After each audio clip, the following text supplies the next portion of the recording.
Visiones y revelaciones completas de Ana Catalina Emmerich. El Relicario de Filotea les presenta el episodio 118. Jotapata está situada a 1 hora y media de aquí al este, caminando al mediodía, edificada en una entrada de la montaña, como en una cueva. Delante tiene una montaña desde la cual se puede ir a la ciudad a través de agrestes y profundas excavaciones. Está edificada en una quebrada, mientras la montaña está arriba. Al norte de esta montaña, como a 2 horas de distancia, está Magdalum, al borde de un precipicio, y sus alrededores de avenidas, jardines y toda clase de torres se extienden hasta la mitad del precipicio. Entre la montaña y Magdalum existen los restos de unos canales de agua que ahora están cubiertos de hierbas. A través de sus arcadas se puede contemplar el panorama de los alrededores. Al sur de Jotapata se ve una montaña agreste, y a derecha e izquierda hay barrancos. Era un espléndido escondrijo. Vivían aquí muchos herodianos, quienes en un muro de la fortaleza tenían sus reuniones secretas. Esta secta se componía de gente muy avisada, prudente, ilustrada, y se regía con superior secreto. Tenían señales misteriosas por las cuales se conocían, y los jefes podían saber si algún miembro traicionaba en algo a la sociedad. No recuerdo ahora en qué forma lo llegaban a saber. Eran enemigos secretos de los romanos y se comprometían a trabajar por la causa de Herodes. Aunque eran secretamente secuaces de los saduceos, pasaban por fariseos y pensaban utilizar ambos partidos para sus fines. Sabían bien que era el tiempo del rey de los judíos y pensaban sacar provecho de esa general creencia. En lo exterior eran en general mansos y amables, pero en lo interior maquinaban traiciones. En cuanto a religión, no tenían ninguna, pero bajo pretexto de religión trabajaban por un reino temporal libre de los romanos. Herodes los favorecía de todas maneras. Cuando los de la sinagoga de Jotapata conocieron la cercanía de Jesús, mandaron algunos herodianos a los baños de Betulia para espiarlo e invitarlo a ir a Jotapata. Jesús no les dio una respuesta clara. Habían llegado también unos 7 discípulos de Jesús, que antes anduvieron con él algunas semanas. Eran discípulos antiguos de Juan, algunos parientes de Hebrón y uno de los sobrinos de la pequeña Séforis. Lo habían buscado en Galilea y lo encontraron aquí en Betulia. He visto a Jesús durante el día tratar con familiaridad a algunos. Deben ser algunos de sus secuaces. Cuando los herodianos volvieron a su ciudad, se preparó al pueblo para el caso que Jesús fuese a predicar. Se le dijo al pueblo que era posible que el profeta de Nazaret viniera para el próximo sábado, desde Betulia a Jotapata, que había hecho un gran espectáculo el sábado pasado en Cafarnaúm, y el sábado anterior en Nazaret. Se les avisaba para que no se dejasen seducir ni aclamarlo, no dejarlo hablar mucho tiempo, y que, no bien dijera algo incomprensible o extraño, se le interrumpiera con voces y susurros. Así se preparaba al pueblo para la llegada de Jesús. Jesús, entretanto, tuvo una sencilla conversación en los baños de Betulia. Había muchos hombres en torno de él, y él iba en medio de ellos. Detrás y a cierta distancia había enfermos de gota que necesitaban los baños termales del lugar y que no se habían atrevido a acercarse a Jesús. Este repitió lo que había dicho ayer y anteayer, y los exhortó a la limpieza de los pecados. Todos lo amaban aquí, y algunos dijeron: Señor, en verdad, el que te escucha no puede contradecirte. Jesús preguntó: ¿Vosotros habéis oído hablar mucho de mí, o me habéis oído? ¿Qué pensáis que soy yo? Respondieron algunos: Señor, tú eres un profeta. Otros: tú eres más que un profeta. Ningún profeta ha enseñado como tú. Ninguno ha obrado lo que tú obras. Otros callaban. Y Jesús, que veía lo que pensaban los que callaban, dijo mirándolos: Estos tienen razón. Uno de ellos dijo: Señor, tú lo puedes todo. Es todo, ¿verdad? Algunos dicen que has resucitado a los muertos, a la hija de Jairo. Se refería al Jairo de una ciudad no lejos de Gibea, donde había sido catequizado aquel pueblo tan perdido. Jesús respondió: Sí. Y aquel habló todavía preguntándole por qué vivía aquel hombre en lugar tan perdido. Habló Jesús entonces de la fuente en el desierto, y que es natural y bueno que los flacos tengan un guía. Como los hombres lo trataban con tanta familiaridad, Jesús preguntó: ¿Qué sabéis vosotros de mí? ¿Qué os dicen de malo sobre mi persona? Dijeron algunos: Dicen que tú no dejas de obrar en día sábado y sanas a los enfermos. Entonces señaló Jesús un estanque lleno de juncos, donde había unos niños de pastores que cuidaban corderitos y animalitos pequeños, y dijo: Mirad a los pequeños pastores y a esos tiernos animalitos. Si uno de esos corderitos cae en el pantano, no quedan los otros aquí balando y dando voces tristes.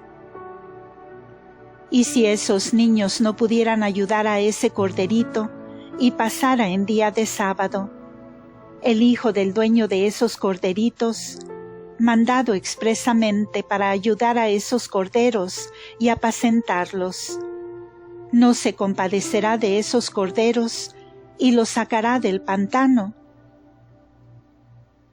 Entonces levantaron todos las manos en alto, como los niños en el catecismo, y dijeron: Sí, sí lo hará.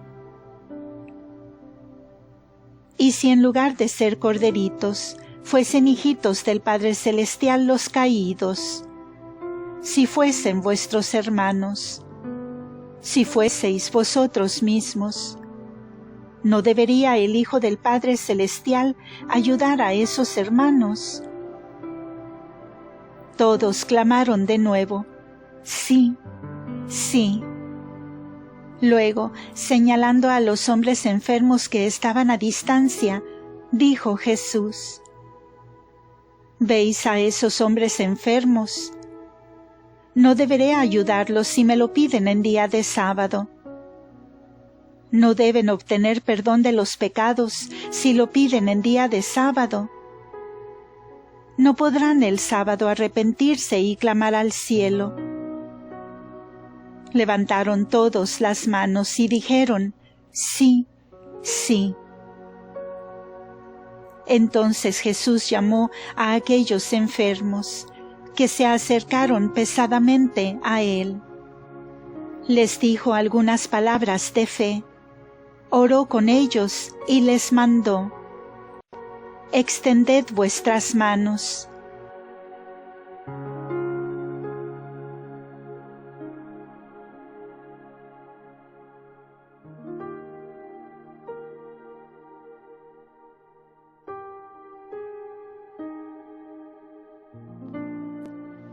Extendieron entonces las manos contraídas hacia él. Jesús pasó las manos sobre sus brazos, sopló sobre sus manos solo un momento, y ellos se sintieron sanos y pudieron mover sus brazos y manos. Jesús les dijo que fueran a bañarse y les mandó abstenerse de ciertas bebidas. Ellos se echaron de rodillas, dieron gracias y toda la reunión se deshizo en alabanzas y en acción de gracias.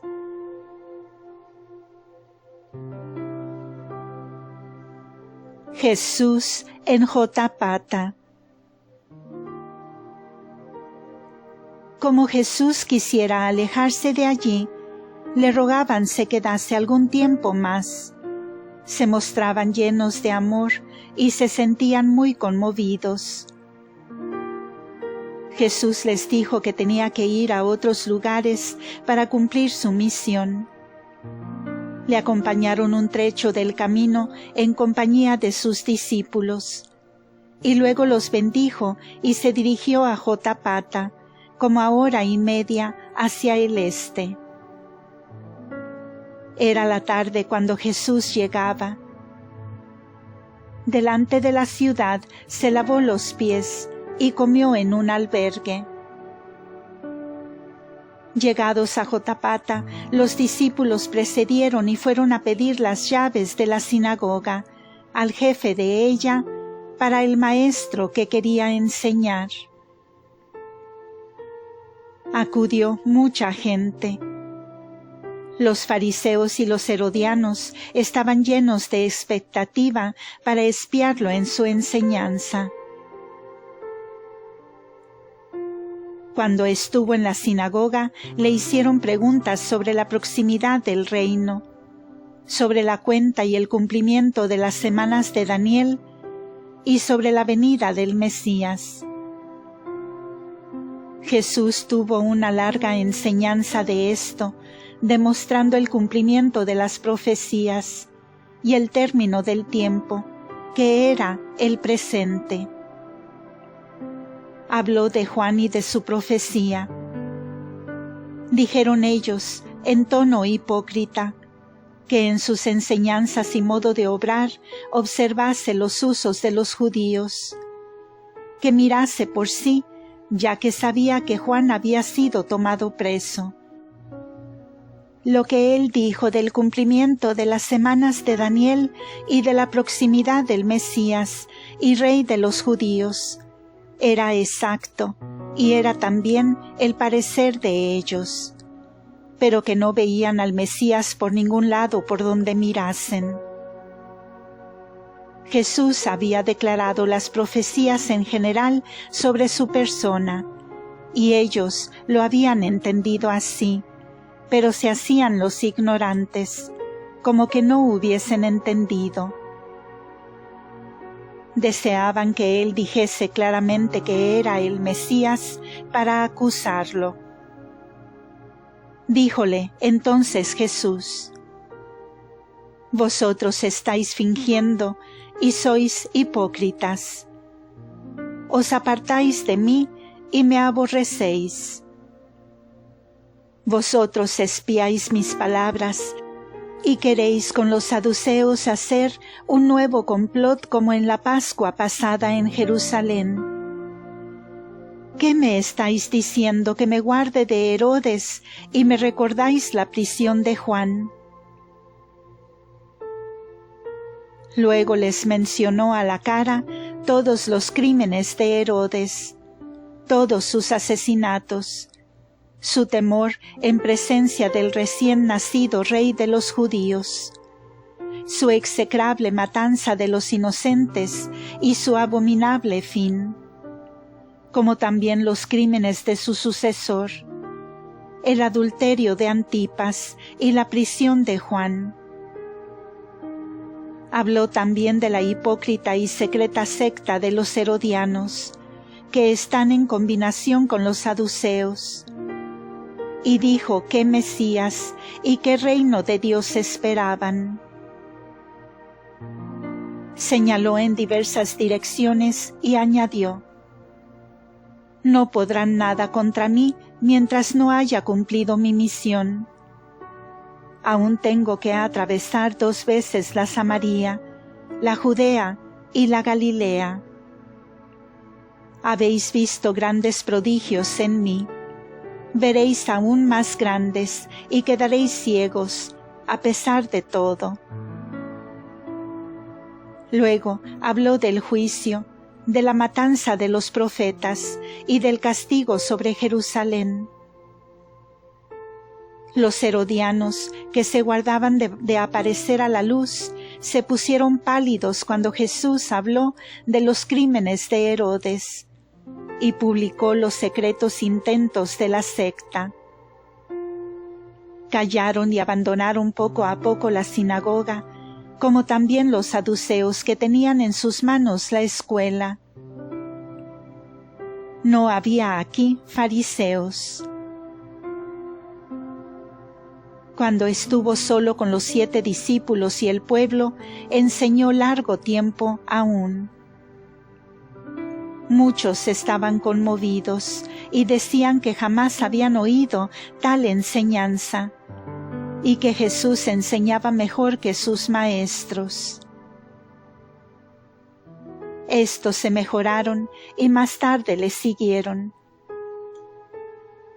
Una parte considerable del pueblo, en cambio, asustado por los herodianos, murmuraban e hicieron tumulto.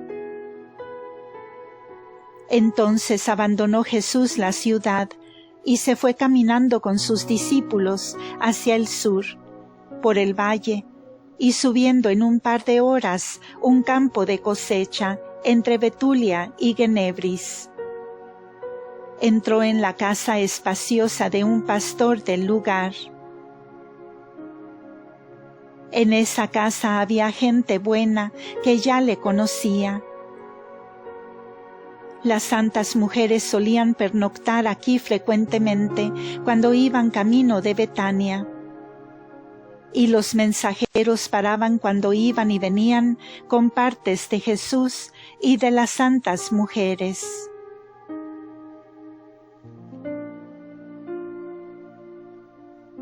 Jesús en el campo de cosecha de Dotaim.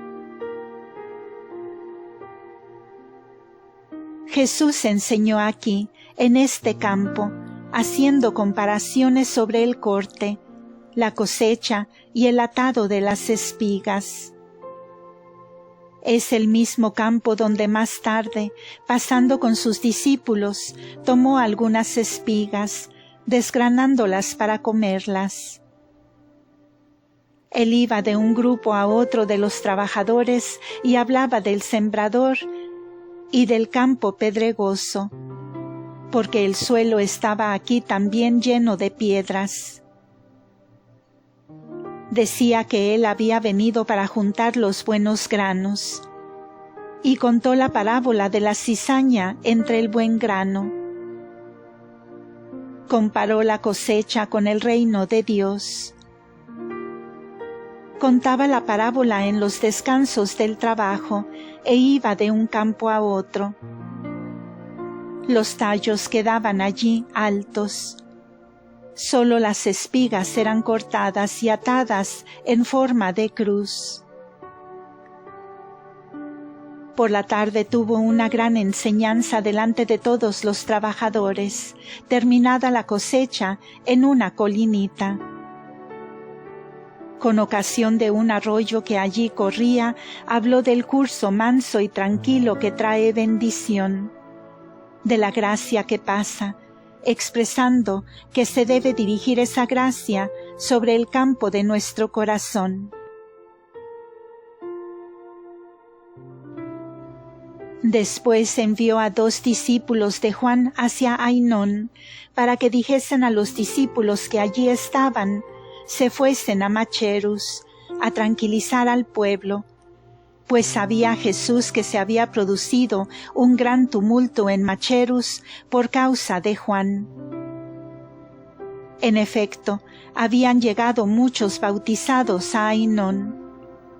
Y cuando oyeron que el profeta había sido tomado preso por Herodes, se dirigieron a Macherus, y muchos empezaron a clamar que dejasen libre a Juan, que tenía que enseñar y bautizar. Arrojaron también piedras contra el castillo de Herodes, quien dio a entender que no estaba allí, mientras mandó a cerrar bien las puertas por los guardias. Fin de este episodio. Continuará en el siguiente audio. Muchas gracias por escuchar.